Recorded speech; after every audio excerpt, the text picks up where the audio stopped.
Two more fresh victims for the show today. Steve Regier. Did I get it? You got it. Yeah. Oh, Very heart good. trouble. And Cindy Griffith are with Light of Hope here in Claremore. What is Light of Hope? Light of Hope is a nonprofit that helps people see hope in whatever situation they're in.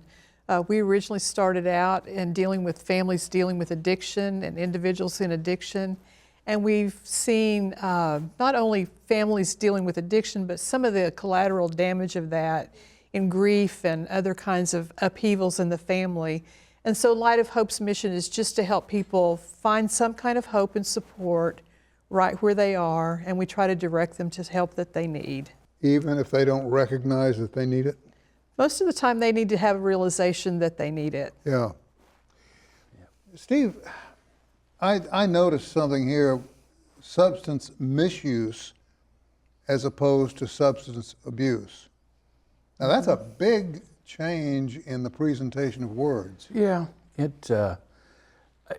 substance abuse can become the result of substance misuse. So, I mean, a lot of people that we see in the throes of addiction have started out misusing prescribed drugs. So it's trying to catch those situations before they develop into something deeper.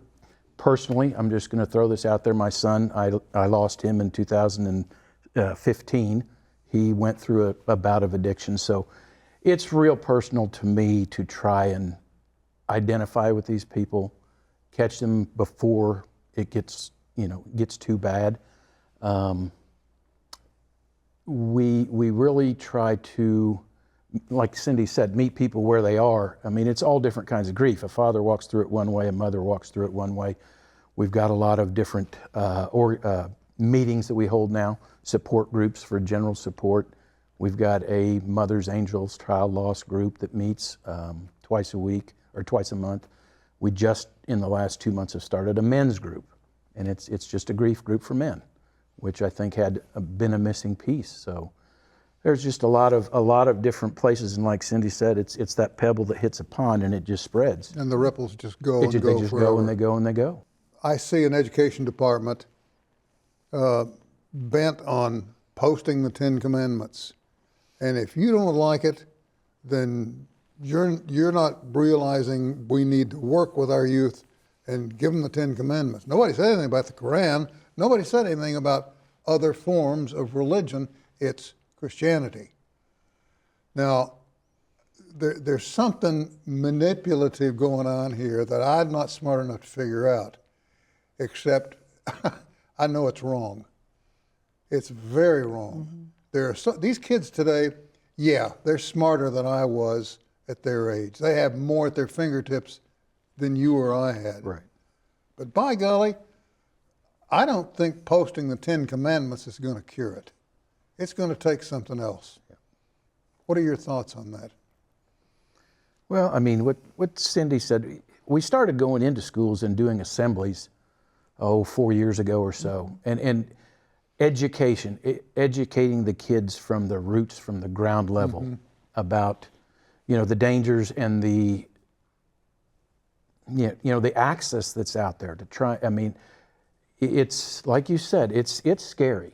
I mean, a kid can get on a telephone and have drugs delivered to his house or her house within minutes.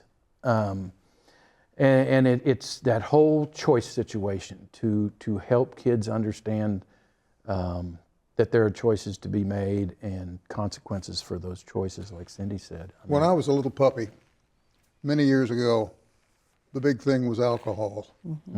And I recall in I think it was in the 7th grade, they brought everybody in to the main auditorium and they played a film. If you don't know what film is, you need to look it up. Anyway, they played a film that was made on scene of horrendous car crashes before the victims were moved, before they were attended to. And then the ambulance would arrive and the extrications would, The idea was drinking and driving don't mix. That was very effective, very effective. I don't know of anything out there that they're using on kids today because they have so much more coming at them. Well, when we do town halls, we start it with a video that's called Dead on Arrival. And it is a very graphic video. Now, the problem is going into a high school assembly or a middle school assembly, we can't do that. Protocol won't allow. And the school system is it's a tough one. That's where we need to meet these kids, and that's where we need to educate these kids, but there's so many guidelines and rules that keep us from doing everything we probably could do or should do. It's a bit of a challenge. Well, it's a never-ending battle. Yeah. As I understand it, you collaborate with as many folks as you can, and hopefully you can do some good. I want to thank you for taking time to come in and talk a little bit about it. And Lord knows we need to hear more about it. Well, we're right here in Claremore, and we just want people to give us a call if you need a support group, an encouragement or support group. We have groups for veterans. We have groups for youth. We have groups for those grieving, those who are just needing support for their addiction or working through that addiction and recovery process. We're there for folks, and we want them to know holidays are hard for people. They're tough. And this is a hard time, and we want people to know that they're not alone and that Light of Hope can be there to help them. And it's amazing how many families have been touched. You might mention real quick, we've got this Thursday night at New Hope Church on 1904 North Sioux. We have a Surviving the Holidays grief group. I mean, like Cindy said, it's a tough time for people. They're going through loss. But that's this Thursday night. So. Yeah. And you're always hearing, why didn't somebody warn me? Yeah. Right. Hey, thank you both. You're You very bet. welcome. Thank you. Thank you for Stay having in us. touch, okay? We will. We're going to take a short break and come back with a little bit of information about the coffee bunker right after this.